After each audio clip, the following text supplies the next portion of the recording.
मेरे साथ हैं मनासा के विधायक माधव मारू। मोदी सरकार को 8 साल पूरे हुए। 8 साल में मोदी सरकार के काम को लेकर, उनकी योजनाओं को लेकर और 8 साल में भारत में क्या बदला, सीधी बात माधव मारू के साथ। मारू साहब, आपका स्वागत। 8 साल मोदी सरकार, देश में क्या बदला? 26 मई 2014 को देश में प्रधानमंत्री के रूप में माननीय श्री नरेंद्र जी मोदी ने शपथ ली और उसके बाद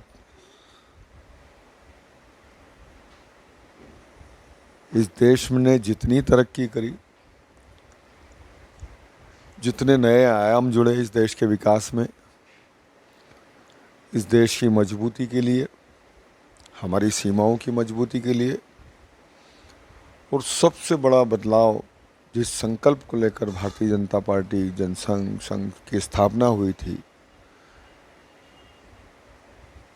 जैसे धारा 370, राम मंदिर, 3 तलाक, जिन बड़े मुद्दों पर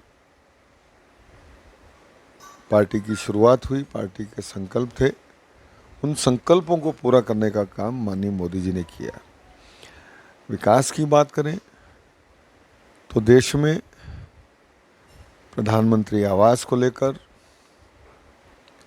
कोरोना काल में जनता की सेवा को लेकर, ऑक्सीजन की व्यवस्था को लेकर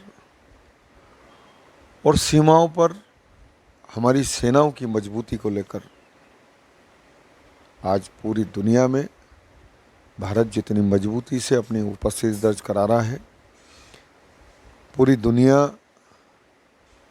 पूरा विश्व मोदी जी को अपना नेता मान चुका है।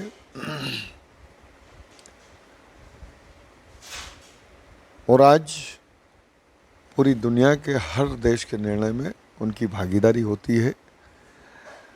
हर पॉलिसी में भारत का ध्यान रखा जाता है और आर्थिक रूप से भारत जितना मजबूत हुआ, आज जितना आर्थिक रूप से हम मजबूत हैं, निश्चित रूप से ये उनकी दूरगामी सोच थी। पूरी दुनिया आर्थिक संकट से जूझ रही थी, लेकिन हमारा देश मजबूती से खड़ा रहा। ये बहुत बड़ी बात है। आज वैक्सीन को लेकर कोरोना के वजह से अगर मोदी जी नहीं होते तो निश्चित रूप से भारत की स्थिति इतनी दयनीय होती कि जिसकी कल्पना भी नहीं की जा सकती थी। निश्चित रूप से कोरोना के इस युद्ध में हम जीते मोदी जी की वजह से, और उनकी वजह से देश में 2 सफलतम वैक्सीन बनाई गई और उन वैक्सीन की वजह से आज भारत सुरक्षित है, हमारी अर्थव्यवस्था मजबूत हुई। नहीं तो हमें वैक्सीन अगर इंपोर्ट करना पड़ती तो निश्चित रूप से इतना बड़ा बोझ होता भारत के ऊपर कि जिसकी कोई कल्पना नहीं कर सकता। तो निश्चित रूप से आज जिस तरीके से प्रधानमंत्री जी ने काम को अंजाम दिया और जिन संकल्पों के साथ, जिस दृढ़ता के साथ, आज भले स्मार्ट सिटी अभियान समझ लें, इस देश का स्वच्छता अभियान ले लें, प्रधानमंत्री आवास का अभियान ले लें, इस देश में उज्ज्वला योजना का अभियान ले लें, हर घर में हर गृहिणी को गैस चूल्हा उपलब्ध कराना, हर घर में शौचालय, हर गांव में सीमेंट कंक्रीट, इतनी स्वच्छता कि आज बीमारियां कम हुई देश में। तो ऐसा बहुत सारे प्रोग्राम हैं भारत के जो माननीय मोदी जी ने, और जिस सोच के साथ पूरा इंफ्रास्ट्रक्चर डेवलप किया उनने। आज सड़कों के मामले लें तो हम विश्व में नंबर 1 पे खड़े हैं कि इतनी सड़कों का निर्माण कभी नहीं हुआ और ऐसे विलक्षण निर्माण हुए हैं सड़कों के जिसका कोई कभी सोच ही नहीं सकता था।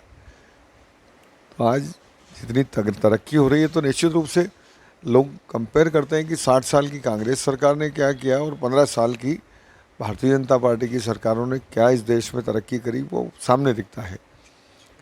आज भारत को गर्व है अपने प्रधानमंत्री पे, और उसका सबसे त्वरित उदाहरण हम यूक्रेन और रशिया के युद्ध को लेकर कर सकते हैं, दे सकते हैं कि सिर्फ भारत का झंडा लेकर हमारे बच्चे वहाँ से निकल पाए। पूरी दुनिया के बच्चे भारत का झंडा लेकर वहाँ से निकले हैं और दुनिया के बहुत सारे देशों ने धन्यवाद दिया माननीय मोदी जी को इस बात के लिए। तो आज हमारा सम्मान गर्व से बड़ा है हमारा सिर गर्व से ऊंचा हुआ है। निश्चित रूप से मैं माननीय प्रधानमंत्री जी को पूरी भारतीय जनता पार्टी को बधाई देता हूँ, कार्यकर्ताओं को बधाई देता हूँ कि जिनके दृढ़ संकल्प ने इतने सालों तक मेहनत करने के बाद आज देश में प्रधानमंत्री से लेकर पंच तक अपने लोग बिठाए, और हम सब उन संकल्पों को पूरा कर रहे हैं जो पंडित दीनदयाल उपाध्याय जी का था, अंत्योदय का संकल्प, जो श्यामा प्रसाद मुखर्जी का जिन संकल्पों को लेकर स्थापना जिनने की थी। आज निश्चित रूप से उनकी आत्मा भी स्वर्ग में प्रसन्न होगी कि इस देश में जिस सोच के साथ इस दल का गठन हुआ था वो अपने संकल्पों को पूरा कर रही है, इस देश का सम्मान बढ़ा रही है। बहुत बहुत धन्यवाद मौर्य साहब, धन्यवाद।